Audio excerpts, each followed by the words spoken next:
Hello everyone and welcome back to Dragalia Foundry.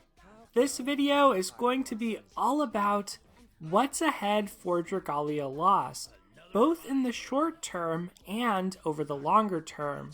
As part of our anniversary Dragalia Digest, we did get a section with Okada-san, the director of the game, talking about basically their vision for the next 6 months.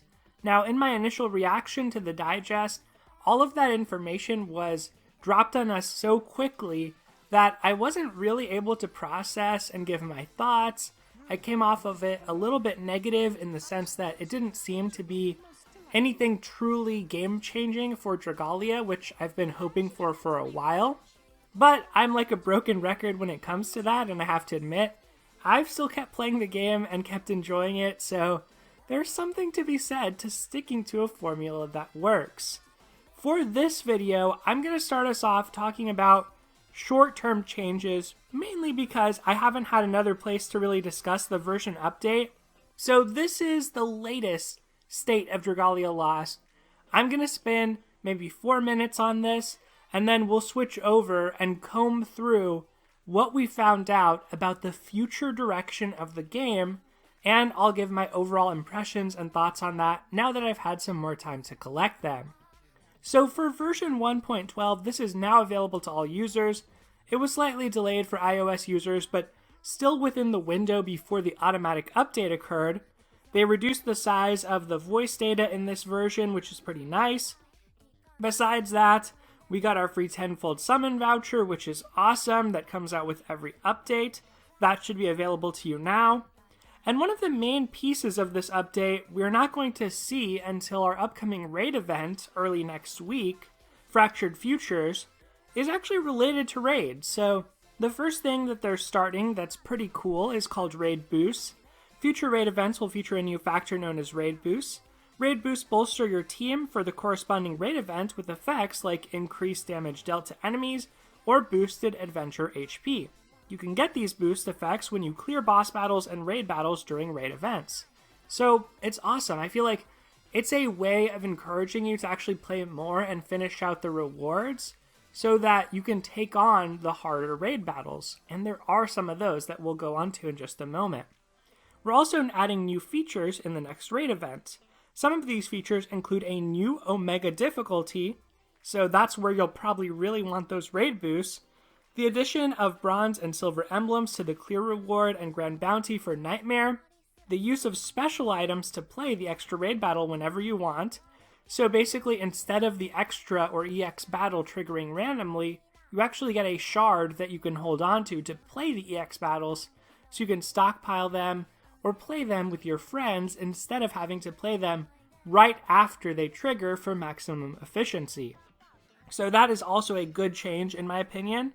And then, for this particular raid, there's a feature that will allow you to trade for any of the elementally attuned 5-star core weapons by clearing the extra battle.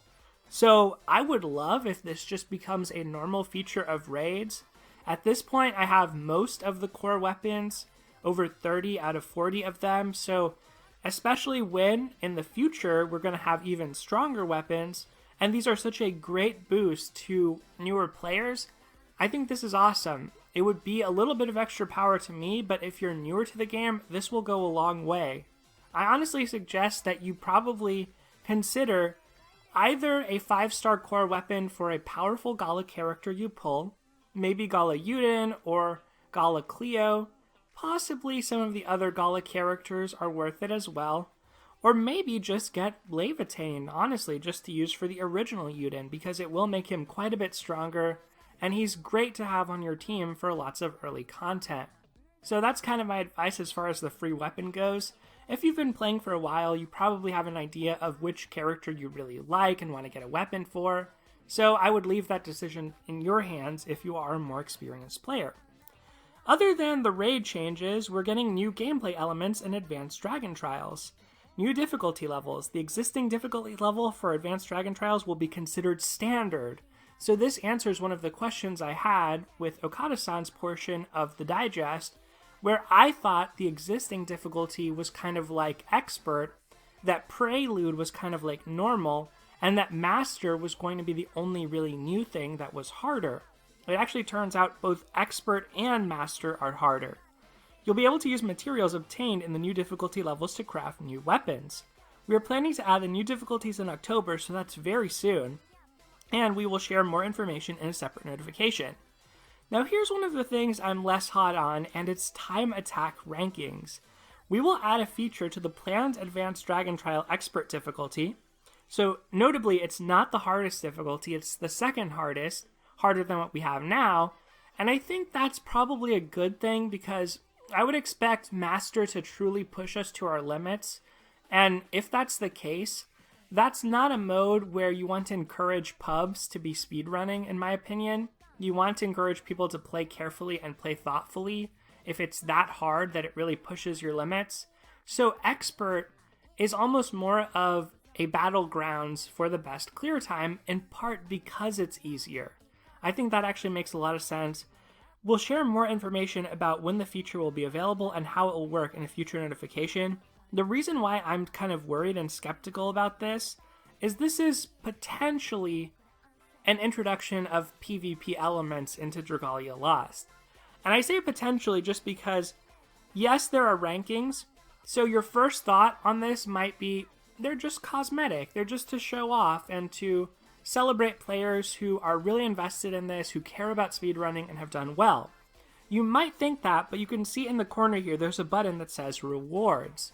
So one possibility, and this is what I'm hoping for, is that the rewards are independent of your ranking. So you get rewarded based on how fast you can clear, not how well you do compared to others. Similar to what we have now with our epithets.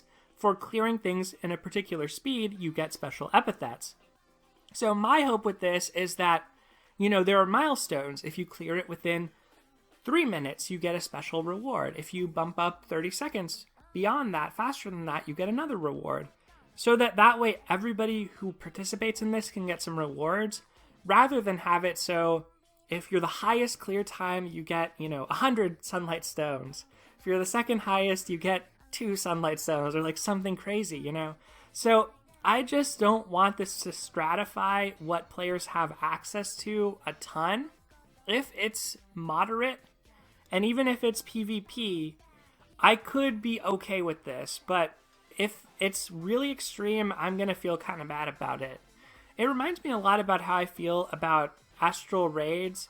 It reminds me a lot about how I feel about Aether Raids, that's what I meant to say, in Fire Emblem Heroes, because I feel like there's a big snowball effect where it's like, if you're not on the cutting edge, like if you weren't there from the beginning, starting to collect the Aether Stones that you needed to get better and better facilities, you're always going to be behind in that mode. And my fear with this is if some of those rewards are augments, which could then lead you to clearing even faster in future weeks, that could be a very real possibility here, much like those Aether Stones or the Dragon Flowers. So, I don't know, I'm worried about this, but, like I said at the beginning of the video, I kind of worry about everything at first. That's my MO. And then I start to get a more positive outlook over time. Changes to the title screen, you've already seen this happen. It's really cool. The title screen illustration reflects progress from the main campaign, but there's also now a special first anniversary image. So currently that's visible, but you were able to see if you updated before the anniversary, there was also another one that looks super sweet. We also are getting some first anniversary stickers. Nothing really to talk about, but 3 cute stickers. I'm glad to get Cerise and Mim represented on the stickers. Hopefully this means that future Gala adventurers would also get stickers, just based on the fact that they're both Gala adventurers and they didn't have stickers before, from what I remember.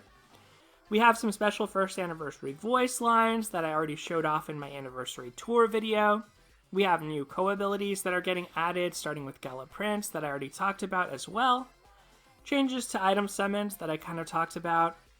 And basically that's mostly it as far as the version update. You can recover stamina at the Halidom. There's a Hustle Hammer, which is awesome. There's a go button for endeavors, that's convenient. You can see recommendations for what types of quests or endeavors to complete in the corner. You can change the background music. You can skip intro boss sequences. You can get a warning if you're not elementally attuned properly for a quest. And the social reward for co-op is being reset on September 30th. It's nice that they actually did this on September 30th because it means not only will you get all the Wormite if you're a new player from the anniversary to the 30th, but then once it gets reset, you're eligible for the extra social rewards. There are some last few balance adjustments here about Dragon Time, adventurers not using skills in the middle of combo attacks for AI adventurers. This is very good for some adventurers and has completely changed Mercurial Gauntlet for folks.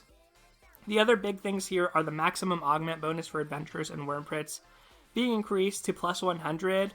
That's going to mean that all those drops you get from Astral Raids, now we have slightly more incentive to actually spend Diamantium and play more Astral Raids, in my opinion. It just takes a while to actually accrue this many augments, but it also rewards those who have more rupee production and access to a stash of rupees to be able to actually reset the augments at any time and distribute them according to need on characters for content that's come up, like a particular week's speed runs or even a particular Mercurial Gauntlet. We can now hold up to 200 skip tickets, which is good because there's still not a lot of great uses for them, but raid boss, expert boss battles are a good one. The amount of stamina recovered when using Wormite and Diamantium is being changed, so you're getting more for less, which is good. The number of Gather Wings recovered when using Wormite and Diamantium is changed from 12 for 50 to 12 for 30, which is good. Other changes are very minor here. Exclude voices, some text changes, and yeah, that's pretty much it. Of course, the last thing here, Meridimus will now be voiced. I know that's going to be great for some people. There's a lot more little details and little changes. In AI Adventures, Popstar Siren did not use her skill in a second time. Kind of nice that that's fixed. That would be very inconvenient if that happened. But yeah, that's all I want to say as far as the version update. You've already seen me show it off in several videos now, so I'm going to stop this. It's taken a little longer than I expected, but let's go ahead and start talking about the real future of Dragalia Lost. It turns out that a lot of what I discussed there is actually stuff that Okada-san pointed out at the end of the digest. So I'm going to switch over to some screenshots of that now, and he definitely talked a lot about what we already discussed when it came to the new modes as far as difficulties on the High Dragon trials. So he mentions explicitly that Master is going to rotate and a different High Dragon will be featured every week. So what I'm thinking is that's probably where you'll want to concentrate and spend your weekly bonuses because you'll likely get a lot of rewards. And he also goes into detail about how the AI or behavior of the High Dragon will be slightly different on Master difficulty, which I think is a nice touch. Other than that, he points out that there's going to be new High Dragon weapons that I alluded to earlier. These new High Dragon weapons are stronger than any current 5 stars. There are 2 tiers of each weapon, and both tiers are stronger, but to craft them, you're going to need several 5-star weapons. So my hypothesis on this is that these take void weapons and core weapons as inputs and kind of fuse them together so that you can actually craft a weapon with both a skill and an ability. And maybe the fact that there's 2 tiers, what I hope it means is that there's actually a tree, a branch, not just one tied to element, but maybe even for a certain element, you could choose which combination of skill and ability you actually want on it. That would be awesome because we haven't had that level of choice in a long time, really, when it comes to weapons. Usually the core weapons at 5-star with an element are the best, so I do hope that will make a difference. Then, of course, we also heard again about the time attack ranking events, and we hear that these are going to begin in October, and that's also when the new difficulties come out, as we know. It sounds like this is still subject to change and in development, But I really hope this is handled well. I've already talked about it at length, so I won't go over too much more as far as this goes. After the High Dragons, though, there are harder bosses now in development. So my theory on these is definitely that these bosses are androids, and I feel like between Mega Man, which is coming up, between these bosses and our teaser of Chapter 11, and the general direction of the game incorporating more sci-fi, to me, this whole android or sci-fi thing is going to be its own arc. We've talked in the past about Sayari being an avatar of technology, or human hubris, and I feel like androids are kind of a cool way to show that off. And when it comes to the story, the next thing that Okada-san mentions, but doesn't show any imagery of, is the plans for Chapter 11. So Chapter 11 will come out in December, and from then on, the goal of the team will be to release a new chapter every 2 months. And in the off months, there's going to be a few story segments to add depth to the main campaign. What I hope this means is that we could get like some extra EX battles for the campaign, some extra rewards, some hidden secrets, maybe some side stories in past chapters that we never got to see. So I definitely hope we get more story content through this, and it sounds like that is going to happen. Some of you expressed concerns in the comments in the past that you really want to make sure the story is not rushed.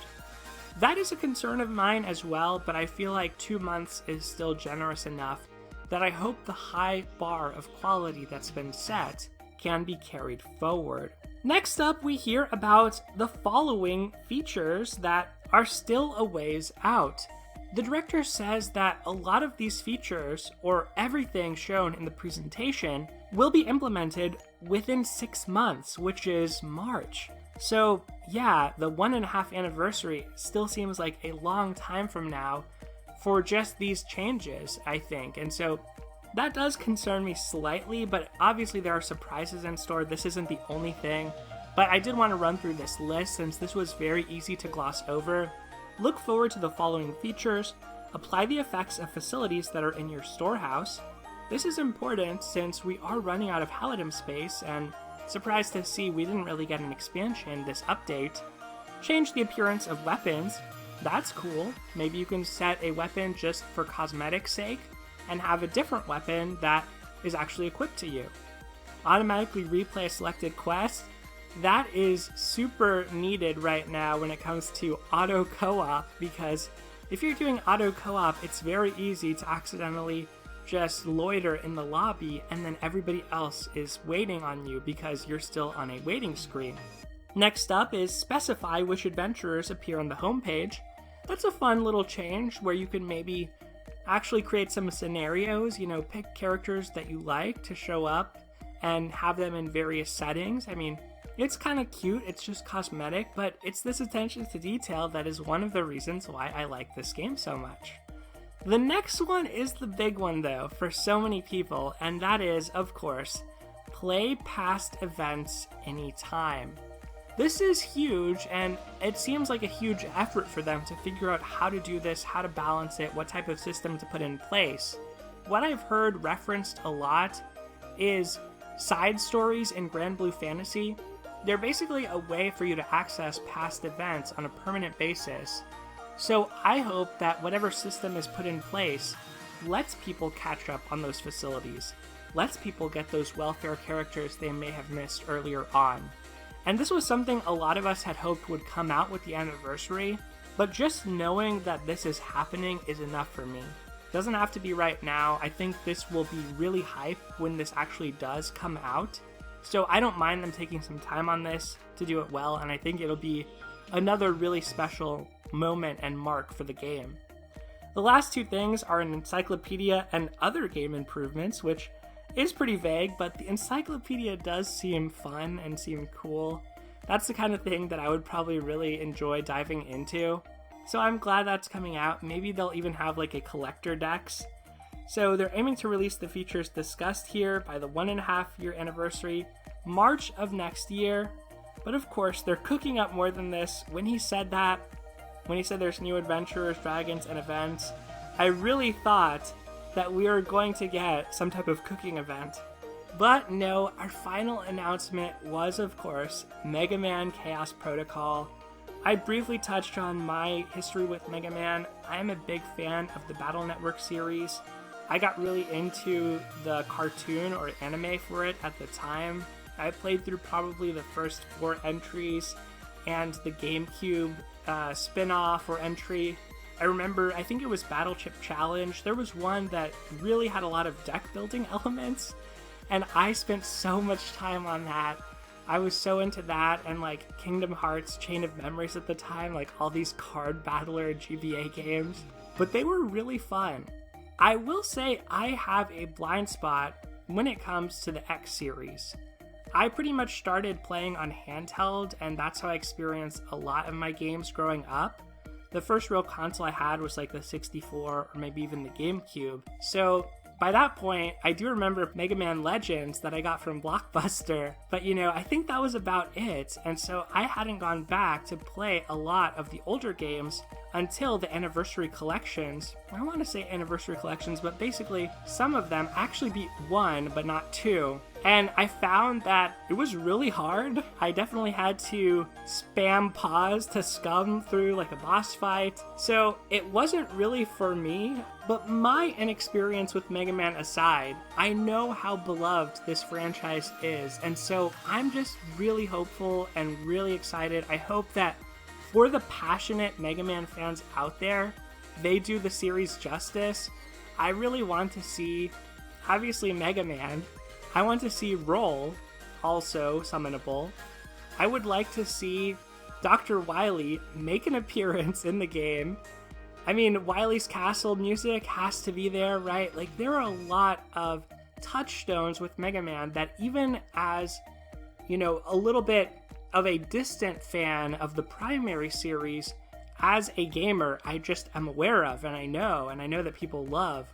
I really hope this lives up to expectations, and it sounds like, although this is coming out in winter, we're going to get more information blown out very soon in October. But that's pretty much all I want to say as far as the future of Dragalia Lost, the version update, what I think about everything that's coming up next. I still want that game-changing mode, and there's still rumors afloat about Kaleido Dungeon. If you're not aware, that was something that there were some data mined assets of since the launch of the game, and people speculated based on the name and that it was a maze type event, that it might be like a labyrinth and procedurally generated, and with Kaleido maybe it was rainbow element. I mean, a procedural mode, or even just like a weekly dungeon crawler where there's a new dungeon every week in Dragalia Lost. Honestly, that would be really refreshing to me because so much of the content right now is versus a single boss, at least the harder content. I would really like to get a chance to actually play through a dungeon with my friends. That would be awesome.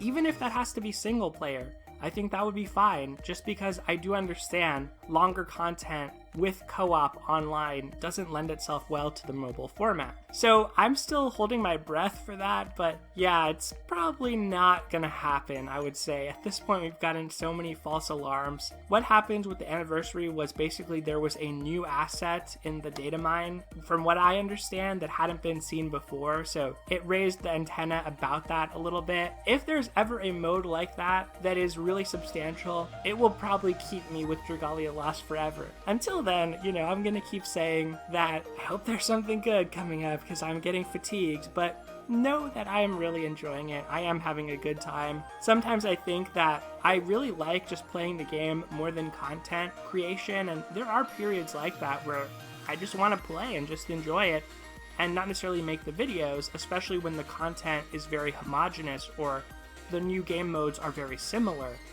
So from that perspective, I do say, please diversify the offering. Please bring us new types of modes that can increase engagement that I feel toward the game as a content creator. But as a player, at this point, I'm probably not going to drop Dragalia Lost anytime in the foreseeable future. Not until 6 months from now for sure, because I have to see how all of these updates plan out up until the 1.5 year anniversary. In any case, everyone, that is going to do it for this video. I hope you're enjoying the anniversary weekend. Take care, and I'll see you next time.